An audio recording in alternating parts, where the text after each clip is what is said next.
अगर हम कुछ साल पहले की बात करेंगे, जब भी हमें कोई काम होता था, कहीं बाहर जाना होता था या कोई बात शेयर करने की ज़रूरत होती थी, हमें सबसे पहले अपने दोस्त याद आते थे। क्योंकि दोस्तों के साथ गुज़ारा हुआ वक़्त सबसे बेहतरीन माना जाता है, क्योंकि वो स्ट्रेस फ्री वक़्त होता है। लेकिन यहाँ पे हमें हज़रत अली करमुल्लाह तआला वजहू का कौल याद आता है कि अपने बच्चों की तरबियत उनके ज़माने के हिसाब से करो।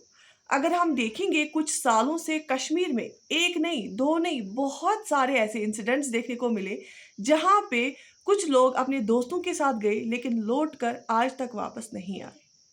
और ऐसे इंसिडेंट्स हम आए दिन देख रहे हैं अब, क्योंकि अब ये ऐसा नॉर्म जैसा बन गया है। सबसे बड़ी रिस्पॉन्सिबिलिटी पेरेंट्स पे आती है।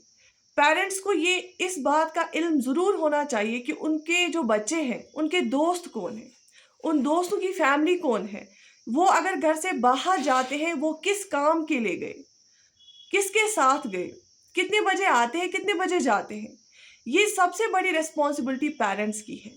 जो पेरेंट्स इन बातों पे ध्यान नहीं देते हैं, उनके लिए ये वक्त जो है मुश्किल वक्त है, क्योंकि ऐसे इंसिडेंट्स जब हम रोज रोज देखते हैं तो ये एक नॉर्म जैसा बनता है। लेकिन इस चीज को कंट्रोल कर सकते हैं सिर्फ पेरेंट्स, क्योंकि सबसे पहला स्कूल फैमिली को माना जाता है।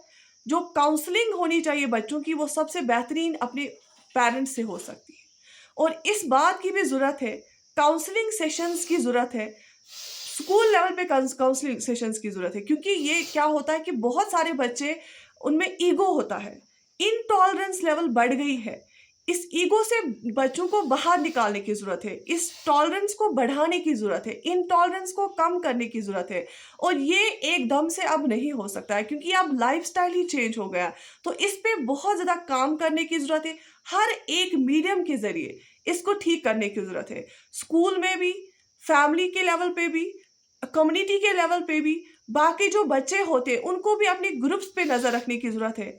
और अगर उनको लगता है कोई ऐसा दोस्त है हम में जिसका बिहेवियर ठीक नहीं है, उनको अपने एल्डर्स तक ये बात पहुंचानी चाहिए और उन बच्चों को काउंसलिंग सेशन ज़रूर करने चाहिए और इन चीज़ों पे बात होनी चाहिए, क्योंकि इससे बहुत सारे बच्चों की जानें बच सकती हैं। सिर्फ इतना ही नहीं, ये बहुत सारे, अगर हम डेवलपमेंटल की किताब, डेवलपमेंट पर्सनैलिटी डेवलपमेंट की किताबें देखेंगे, उसमें ये बात हर जगह लिखा होता है कि जो एक इंसान का जो ओवरऑल अगर हम स्टेटस देखेंगे, वे ऑफ लाइफ देखेंगे, वो को क्या होती है, वो किस लेवल की होती है, वो होती है जो उसके करीब 5 लोग होते हैं, उसी का एवरेज निकाल के। तो आप अपना वक्त किसके साथ स्पेंड करते हैं, किसके साथ गुजारते हैं, किसके साथ ज़्यादा बात करते हैं, किसके साथ उठते बैठते हैं, तो आपकी लाइफ भी वैसी ही रहेगी। क्योंकि फिर इंसान सीखता है अपने दोस्तों से, जो उसकी कंपनी होगी उसी से उसके थॉट प्रोसेस भी शेप करते हैं वो। तो जैसे आपके थॉट्स होते हैं वैसा आपका डिसीजन होगा, वैसा आपका बिहेवियर होगा और उसी हिसाब से आपकी लाइफ भी होती है। लेकिन ये बहुत ही ज़्यादा अनफॉर्चुनेट है जो हम आए दिन ऐसे किस्से देखते हैं, ऐसे इंसिडेंट्स देखते हैं जहाँ पे हमने बहुत सारे जो बच्चे हैं उनकी जो जानें खो दी है, और वो भी उसमें इन्वॉल्व जो थे वो उनके दोस्त ही थे।